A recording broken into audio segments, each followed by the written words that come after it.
క్రీస్తునందు ప్రియమైన శుభోచనం దేవుని ప్రియులకు మన ప్రభు అయిన యేసు క్రీస్తు వారి శ్రేష్టమైన శక్తి కలిగిన నామమున ఈ ఉదయకాల శుభాలు అందిస్తున్నాం. సియోనులో నుండి నా తండ్రి మిమ్మల్ని ఆశీర్వదించునుగాక. దేవుని ప్రియులారా, ఎలా ఉన్నారు? లేవగానే ప్రభుని స్తుతించి గణపరిచి లేచారా? మరొక పునరుద్ధాన ఆదివారాన్ని ప్రభు మనకు దయచేసినందుకై దేవుని స్తుతించండి, గణపరచండి. ఈరోజు పరిశుద్ధ ఆదివారం అండి. లేవగానే ప్రార్థనాపూర్వకంగా లేచి ప్రభు సన్నిధికి రావాలనే ఆశతో రండి. దుప్పి నీటి వాగుల కొరకు ఆశపడినట్లు దేవా నీ కొరకు నా ప్రాణం తృష్ణగొనుచున్నదని భక్తుడు కొనియాడినట్లుగా మీరు కూడా దేవుని సన్నిధి కొరకైన ఆకలి దప్పులతో రండి. నీతి కొరకు ఆకలి దప్పులు గలవారు ధన్యులు, వారు తృప్తిపరచబడుదురని దేవుని వాక్యం సెలవిస్తూ ఉండగా, దేవుని సన్నిధిలోకి వస్తే మీకున్న సమస్యలన్నీ ప్రభు పరిష్కరించి మీకు సమాధానం దయచేయునుగాక. ఈరోజు లేవగానే శుభోచన కొరకు యెషయా గ్రంథం 43వ అధ్యాయం 1వ వచనం. అయితే యాకోబు, నిన్ను సృజించిన వాడు యెహోవా, ఇశ్రాయేలు నిన్ను నిర్మించిన వాడు ఇలాగు సెలవిచ్చుచున్నాడు, నేను నిన్ను విమోచించి ఉన్నాను, భయపడకము, పేరు పెట్టి నిన్ను పిలిచి ఉన్నాను, నీవు నా సొత్తు. ఎంత బలమైన మాట అండి. ఇశ్రాయేలీలు దేవుని ప్రజలకు దేవుడిచ్చిన అమూల్యమైన మాటలు ఇవి. ఈ ఉదయకాలం ఈ మాటలు వింటాను. నీకు నాకు కూడా ప్రభు చెప్తున్న శ్రేష్టమైన విలువైన మాటలు ఇవి. యేసు ప్రభు రక్తంలో కడుగబడి యేసు ప్రభు నందు విశ్వాసం ఉంచి యేసు ప్రభు నా కొరకు ఈ లోకానికి వచ్చారు, నా పాపం కొరకై సిలువలో మరణించారు, సమాధి చేయబడ్డారు, మరణాన్ని జయించి తిరిగి లేచారు, మరలా నా కొరకై తిరిగి రానయ్యున్నారని ఎవరైతే యేసుక్రీస్తు ప్రభునందు విశ్వాసం ఉంచారో వారి కొరకై ప్రభు రాయించిన అద్భుతమైన శ్రేష్టమైన మాటలు ఇవి. చూడండి ఏమంటున్నాడో. అయితే యాకోబు దగ్గర మన పేరు పెట్టుకోండి. యాకోబు ఇశ్రాయేలు జనాంగానికి ఒక సాదృశ్యంగా ఉన్నాడు. క్రీస్తు రక్తంలో కడుగబడిన మనం, ప్రభు చేత ఆయన సన్నిధికి వచ్చిన మనం. చూడండి, ప్రభు అంటున్నాడు అక్కడ మీ పేరు పెట్టుకోండి. నిన్ను సృజించిన వాడు. ఒక 5 మాటలే, క్లుప్తమైన మాటలు చెప్తాను. ప్రభు మనల్ని సృష్టించాడండి. He is our creator God. లోకంలో మనల్ని ఎవరు సృష్టించారు? ఎవరు నన్ను ఈ లోకంలో తీసుకొచ్చింది ప్రశ్నలతో ఉన్నావా? యేసుక్రీస్తు ప్రభువారే ఆయనను సృష్టించాడు. తన స్వహస్తాలతో ఆయనను చేశాడు. అవునండి, ఆయనే మానవుని సృష్టించిన వాడు. ఆయనే తల్లి గర్భంలో పిండముగా నువ్వు రూపించబడక మునిపే నిన్ను ఎరిగిన వాడు ఆయనే. చూడండి, నేల మట్టి నుంచి ఆయన మానవుని సృష్టించాడు, మానవుని తయారు చేశాడు. ఒక మట్టి బొమ్మకు ఆయన జీవాత్మను ఊదగా నరుడు జీవాత్మ ఆయన. ఎంత గొప్ప అనుభవం. ఎవరు సృష్టించారు? ఈ లోకానికి ఎలా వచ్చాను అనుకుంటున్నావా? హూ యామై, నేను ఎవరిని? నువ్వెవరు అంటే నువ్వు దేవుని సృష్టివి. ఆయన మహిమ కొరకు ఆయన నిన్ను నన్ను సృష్టించుకున్నాడు. అందుకని ప్రభు అంటున్నాడు, నిన్ను సృష్టించిన వాడు ఆయన, మనల్ని సృష్టించిన దేవుడు. రెండవది, ఇశ్రాయేలు నిన్ను నిర్మించిన వాడు ఇలాగూ సెలవిచ్చుచున్నాడు. ఆయన మనల్ని సృష్టించుటమే కాదు, ఆయన మన నిర్మాణకుడు కూడా. ఆయన మన నిర్మాణకుడు, మన జీవితాన్ని నిర్మిస్తున్నవాడు ఆయన.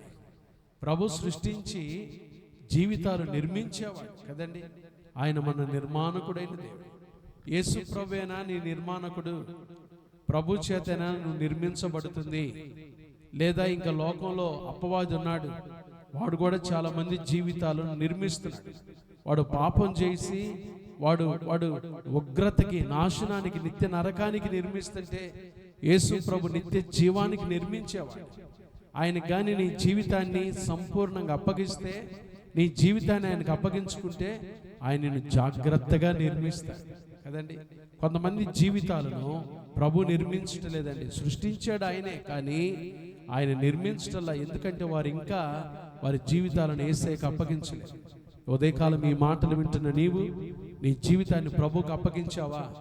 యేసు ప్రభువుకు అప్పగించావా? ఆయనకు అప్పగిస్తే ఆయన నీ జీవితాన్ని చక్కగా నిర్మిస్తాడు. ఆయన నిన్ను సృష్టించాడు. రెండవది, ఆయన నీ నిర్మాణకుడు. మూడో మాట చూడండి, నేను నిన్ను విమోచించి ఉన్నాను. He is our redeemer God. విమోచకుడు, మనల్ని విమోచించిన వాడు, మన విమోచకుడైన దేవుడు. ఎంత గొప్ప దేవుడు అండి. ఆయన మనల్ని విమోచించాడు. లోకంలో నుండి, పాపంలో నుండి, దుష్టుని చేతిలో నుండి, అపవాది చేతిలో నుండి, భయంకరమైన దురలవాట్ల చేతిలో నుండి ప్రభు మనల్ని విడిపించాడు, విమోచించాడు. ఎవరు ఏ విధము చేత ఎవరిని విమోచించలేరండి. యేసుక్రీస్తు ప్రభువే 2026 సంవత్సరాల క్రితం నీ కొరకు నా కొరకు ఆయన ఈ లోకానికి వచ్చి మన పాప నిమిత్తమై సిలువలో మరణించి సమాధి చేయబడి మరణాన్ని జయించి తిరిగి లేచి మనల్ని విమోచించాడు. విలువ పెట్టి కొన్నాడు ఆయన. ఆయన మనల్ని విమోచించిన విమోచకుడు. ఎంత బలమైన మాట! లోకంలో ఈ మాట ఎవరికి మనం వర్తించలేమండి. ఆయనే యేసు ప్రభువే జగత్పునాది వేయబడక మునిపే ఆయన రక్తంతో మనల్ని కడిగి పరిశుద్ధపరిచి పాపం నుండి, లోకం నుండి, శాపం నుండి, దుష్టుని చేతిలో నుండి మనల్ని విమోచించాడు. ఆయన మన విమోచకుడు, ఆయన మన సృష్టికర్త, ఆయన మన నిర్మాణకుడు, ఆయన మన విమోచకుడు. 4వ మాట చూడండి, భయపడకమో పేరు పెట్టి నిన్ను పిలిచి ఉన్నాను. విమోచించటమే కాదండి, పేరు పెట్టి పిలిచాడు ఆయన. ప్రయాసపడి భారం మోసుకొనుచున్న సమస్త జనులారా నా యొద్దకు రండి, నేను మీకు విశ్రాంతినిస్తాను. నా యొద్దకు వచ్చువా, నేను ఎంత మాత్రం బయటకు త్రోసివేయనని పేరు పెట్టి పిలిచాడు ఆయన. పేరు పెట్టి పిలుస్తున్నాడు. ఈ ఉదయకాలం కూడా ఆయన సన్నిధికి వచ్చిన నిన్ను నన్ను ఆయన పేరు పెట్టి పిలుస్తున్నాడు. చాలా మందిని పిలిచాడు, కానీ అందరినీ పిలుస్తున్నాడు. పిలువబడిన వారు అనేకులు, ఏర్పరచబడిన వారు కొద్దిమంది. పిలిచిన వారు దేవుని సన్నిధికి రావట్లా, ఇంకా ఎక్కడో వెనకం చేస్తాడు. ప్రభు అయితే పిలుస్తున్నాడు. ఆ దినం మొదలుకొని ఇప్పటి వరకు కూడా, ఈ రోజు కూడా పిలుస్తున్నాడు. ఇంకెంతకాలం పాపంలో ఉంటావమ్మా? ఇంకెంతకాలం లోకంలో ఉంటావమ్మా? ఇంకెంతకాలం వ్యసనాల్లో ఉంటావమ్మా? ఇంకెంతకాలం భయంకరమైన శాపం క్రింద బతుకుతావు? రామ్మా అని ప్రభు పిలుస్తున్నాడు. రాయ్యా పిలుస్తున్నాడు.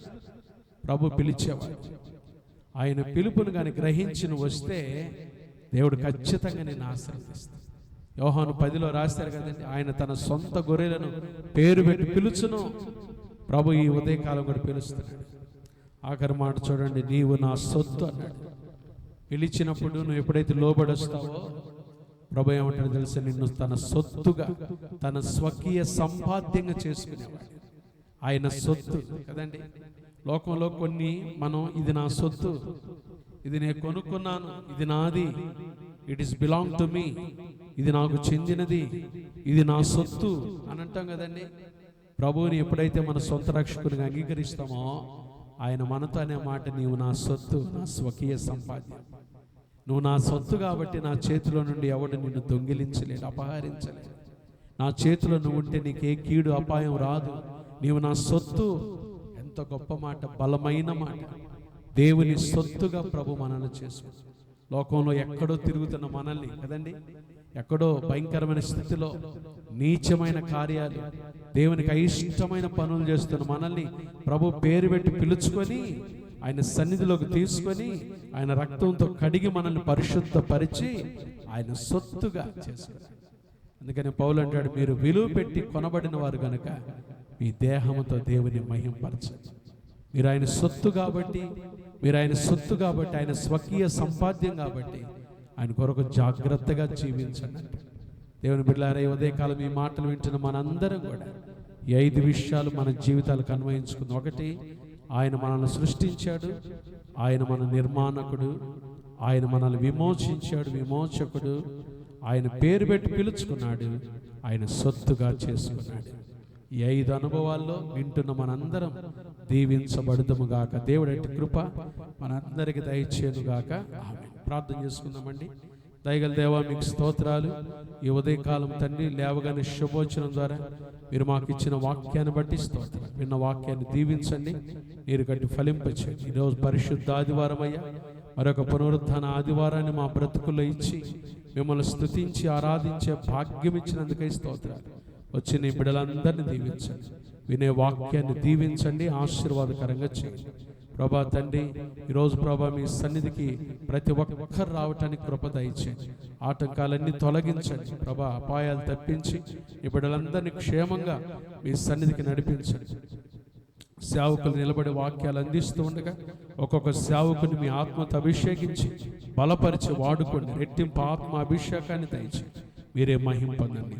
సార్వత్రిక సంఘాలు జరుగుతున్న పరిచర్య దీవించండి, ఆశీర్వదించండి ప్రభా. ఈ దిన జీవిత యాత్రలు ఎదుర్కొని పోయే ప్రతి శోధన, కీడు, దుష్టుడు, అపాయం తప్పించి మీ క్షేమాన్ని, కృపను దయచేయమని తండ్రి, ఈ ఉదయకాలం ఈ శుభోచనలు పాల్గొన్న బిడ్డలందరిపై, కుటుంబాలపై, క్రైస్ట్ బ్లెస్సింగ్ చర్చ్ కుటుంబాలపై, పరిచర్యలపై, ఈ దినం జరుగుతున్న ఆరాధనలపై మీ దీవెనలు దయచేయమని యేసు నామమున ప్రార్థిస్తున్నాము తండ్రి, ఆమేన్. త్రియేక దేవుని ప్రేమ, కృపా, సమాధానములు ఈ ఉదయకాలం ఆయన సన్నిధిని ప్రేమించి వచ్చిన ప్రతి బిడ్డకు, ఆయన సన్నిధిలో శుభోచనం విన్న ప్రతి బిడ్డకు, ప్రతి కుటుంబానికి, సార్వత్రిక సంఘానికి, సకల కోటి పరిశుద్ధులకు ఇప్పుడు ఎల్లప్పుడు ప్రభు రాకడ పర్యంతం తోడైండును గాక. ఆమేన్. God bless you. దేవుని కృప మీకు తోడైండును గాక. దేవుని బిడ్డలారా, ఈరోజు పరిశుద్ధ ఆదివారం. అందరూ ఖచ్చితంగా సిద్ధపడి మందిరాలకు వచ్చి దేవుని వాక్యం ద్వారా సన్నిధిలో ఆరాధన చేసి శ్రేష్టమైన ఉపదేశం ద్వారా దీవెనలు పొందాల్సిందిగా మనం చేస్తాం. హల్లెలూయా. God bless.